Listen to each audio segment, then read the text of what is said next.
Welcome back to Lesson 8. Now you'll edit a global color. When you edit a global color, all artwork with that swatch applied is updated regardless of which artwork is and is not selected. So with your selection tool, click the yellow shape in the sky behind the clouds. You'll apply the light orange swatch to the shape and then change the color. Click the fill box. In the Properties panel, click to apply the swatch named light orange. That's our light orange right there. Leave the panel of swatches showing. Double click the light orange swatch in the panel to edit it. In the dialog box, select preview so you can see the change if that's not already selected. Change the C value to 80. And then click in another field in the dialog box to see the change happen. Look at there. You may need to drag the dialog box out of the way so you can see everything. All the shapes with a global swatch applied are updated, even the shape on the snowboard that wasn't selected. You see everything that was that light orange color is now this green that we just made. Change the C value to 3. And click OK.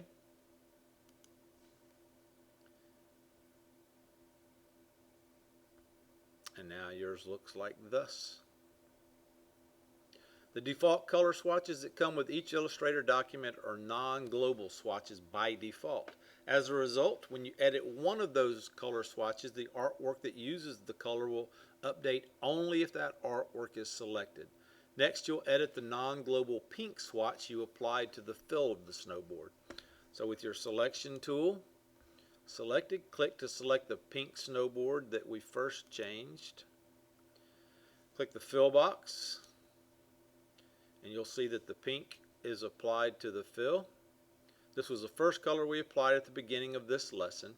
You can tell that the pink swatch you applied is not global because it doesn't have the small white triangle in the lower right corner. You see how these have a little triangle at the bottom right corner and that one does not?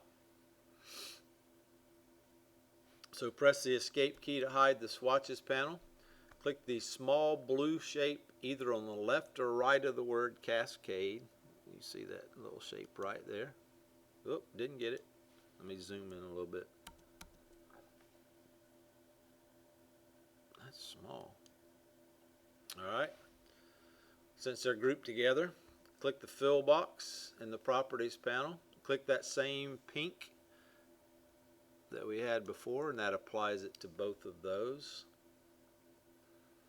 Click select and then deselect. Choose window, swatches, and that will open up your swatches dialog box. Double click that same pink to edit it. Most of the formatting options you find in the Properties panel can also be found in separate panels. Opening the Swatches panel, for instance, can be a useful way to work with color without having to select artwork.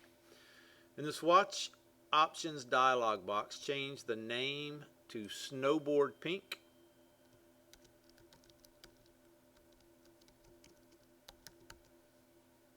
Change the values to C is 0, M is 76, Y is 49, K is 0. Select Global, click this Global to ensure that it's a global swatch. Select Preview. Notice that the color of the snowboard are small shapes on either side of the cascade did not change. That's because global wasn't selected in the options dialog box when the color was applied to them. After changing a non-global swatch, you need to reapply it to the artwork that wasn't selected when you made the edit. Click OK. Click the X at the top of this swatches dialog box to close it. Click to select the pink snowboard again. Shift click one of the two shapes with the same pink applied. So hold down the shift key and click that. So now whatever we do is going to do it to the snowboard and those little pink boxes. Click the fill box. And notice that what was the pink color swatch is no longer applied. Click the snowboard pink that you just applied. That's this one right here. See snowboard pink? And you see that it changed that pink color. Choose select, deselect, and then file and then save. We're going to now use the color picker to create color. Another method for creating color is using the color picker. It lets you select a color in a color field or a spectrum either by defining colors numerically or by clicking a swatch. The color picker is also found in Photoshop and InDesign and other applications like that. Next, you'll create a color using the color picker and then save that color as a swatch in the swatches panel. Choose to snowboarder. With the selection tool, click this green jacket that he's got. Double click the green fill box.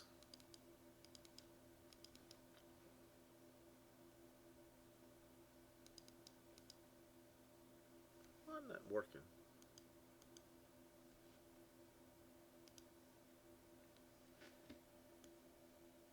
I don't know why I did, but or you can do like I did.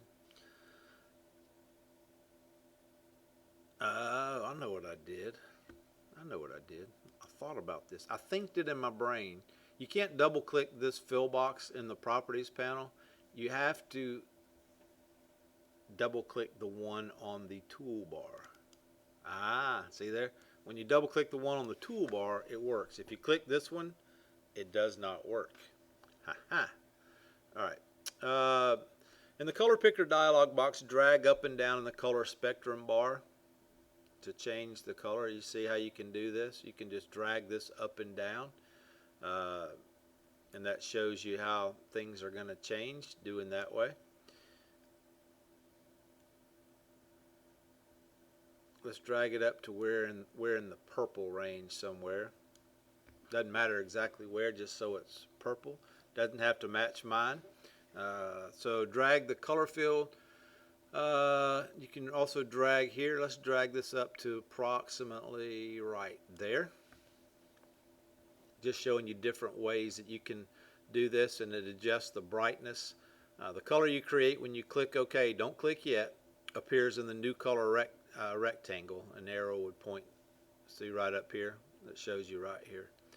So next we're going to enter values so we don't have to, so we'll all have the same color. So in the CMYK we're going to type 50 in C, 90 in M, Y in 5. Click OK, and you'll see that your purple color is applied to the fill of the jacket. To save the color as a swatch so you can reuse it, click the fill box in the properties panel, click the new swatch button, and we're going to name it purple,